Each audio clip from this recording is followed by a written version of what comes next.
I wanted to just do a video of the F-4E Phantom, for the new players of it, and just kind of give people an idea of how I use it. Obviously, I'm cherry picking a video. This is one of my more successful missions. So typically, I take the F4 and I side climb. Really, I actually get a good speed on the deck. I typically get to about 600 miles an hour right on the deck, and then I'll climb at around a 30, 45 degree angle to about 20,000 feet. And you'll see that here in a few minutes. My loadout on this is the 4 Sparrows and the 4 AIM-9Js. Really, you want to spade these aircraft as quick as possible. If that means bombing, and that means bombing, that's how I did it. It was pretty easy to spade at that point. But other than that, it can be difficult to use the aircraft in the beginning. You'll see later on in this video, I use the Vulcan. Definitely get good with the Vulcan cannons, whether you're in the F-4C or whether you're in the F-4E. The Vulcan is also probably going to play a pretty large part in any Allied aircraft in the future of this game. Any top tier will likely be getting the Vulcan. F-14s, F-15s, F-16s, they all have the Vulcan, and some other aircraft too. So, as you can see, I'm at about 20,000 feet, and this is when I start turning into the enemy. I use the 60-degree radar. The 120-degree radar kind of sucks because the refresh rate on these radars is pretty low. As you can see, that's that line going back and forth. That's your refresh rate. It's a lot faster on some of the other radars. The F-104's radar is got a pretty fast refresh rate. So now this is only an 11-mile radar, if you remember that. So I'm trying to lock up targets. I can see 2 in the distance right here. I locked this guy up, and he must have had RWR because he dives for the deck right away. And the Sparrow does not like aiming down toward the deck. It gets very confused with the ground flutter, and sometimes on some of the desert maps you can get away with it a little bit better, but this is a pretty complex map, so the Sparrow's not going to like it. Shot this guy with a Sparrow. He must have either seen me shoot or had an RWR. He dives down toward the deck as well. I follow him. I did do a quick scan around me. There really wasn't any threats headed right towards me. There was this guy, but he was headed toward my opponent, or my teammate. So I followed him down, gave him an AIM-9J. The AIM-9J ended up successfully hitting him. You can see right there.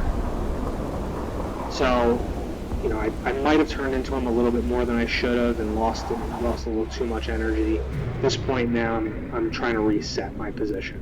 And that's what you always want to do with the Phantom, is reset your position. Now, I was in potentially a bad situation here with a MiG-21 coming at me from behind.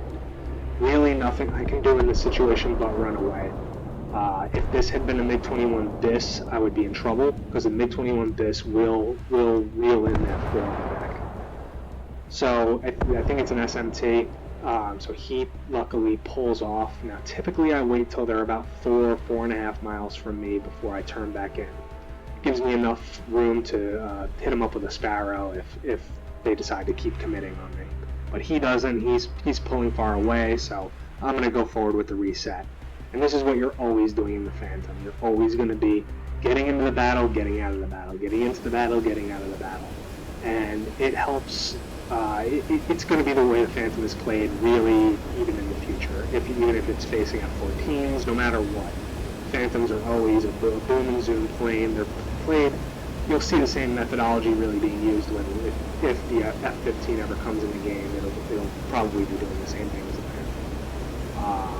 So at this point now, I've reset myself. I'm again scanning for targets, first looking high, possibly to use a Sparrow, and if nobody is high, then I'm looking low. And that's pretty much the pattern you're going to want to be playing all the time with this plane. So, I can see a guy here, I can see a guy there, there's a couple guys off in the distance. Everyone's pretty far from me at this point. There's no targets around me. Right? In top tier jets, your head is always on a swivel. You're always looking around you to make sure someone's not sneaking up on you. Because the spotting system in this game is it's not always reliable. So you're always going to be just scanning the horizon for that dot to see. So this guy targets my teammate and kills him. that F4 should have been able to, he should have been turning to get away from that missile. This FGR is not going to have any luck in a gun kill, so that leaves him open to me. And this MiG-21 clearly didn't see me. He should have kept his turn under me, but he ended up chasing his target, and not paying attention. And now he's at such a low energy state that he needs an aim. This guy, I tried to get a gun kill on him. I wasn't able to. Getting rid of the Vulcan is everything. A good Vulcan user can hit a guy in a mile away pretty easily. I shouldn't say pretty easily, but he could. So here I saw my opponent coming, or my teammate coming in and hitting and trying to kill that guy. So I saw that MiG-21 kind of veer away from me for a second, which gives me some time to turn into him. So there's no choice here but to go for a gun kill. And luckily I just fire. Now I made a critical mistake here. I turned one circle in with him on my tail. If he wasn't on fire, he would have had an R60 off on me, and I could have been killed very easily. But luckily he's too slow. This MiG-21, this is a PFM, and currently the PFM is kind of making it easy for Phantoms because this guy was not a new player for top tier jets, and he just tried to go sky high, not even aware of me on his 6th ball, and he needs an aim.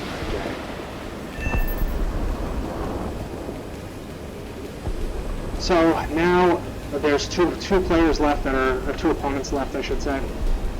My teammate is dying left and right. This is the MiG-21 we shot earlier. He somehow made it and was able to put out the fire, and now he's just limping on the ground. So rather than smashing into the ground, I decided to reset myself here.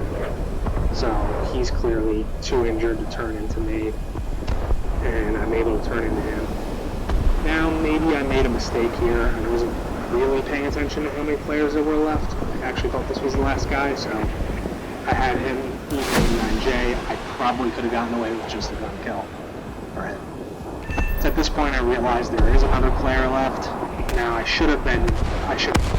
he's right there. I didn't see him at this point.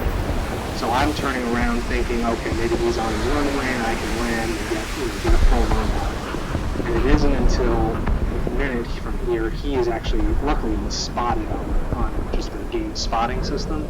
That's when I see him. But this is, again, you should always have your head on a swivel in top tier jets. Things go a lot faster than they do in props or even in low tier jets. You know, everything happens very fast. So you should always be looking around you, looking for these dots on the horizon.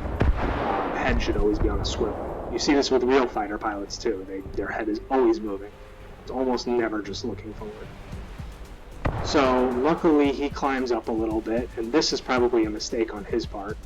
And he's climbing, and he's also closing in on me. So I realized very quickly this is probably a MiG-21 bis, since he's closing in on me, and all I can do now is either hope for a cannon kill or maybe lock him up with a Sparrow, since he's high. Luckily I got a target on him, and shot a Sparrow, and he's going far too fast to outmaneuver that Sparrow, and he eats it. And got an ace, and that's the game. Again, you know, I can't stress it enough, is to just always be aware of your surroundings in this game.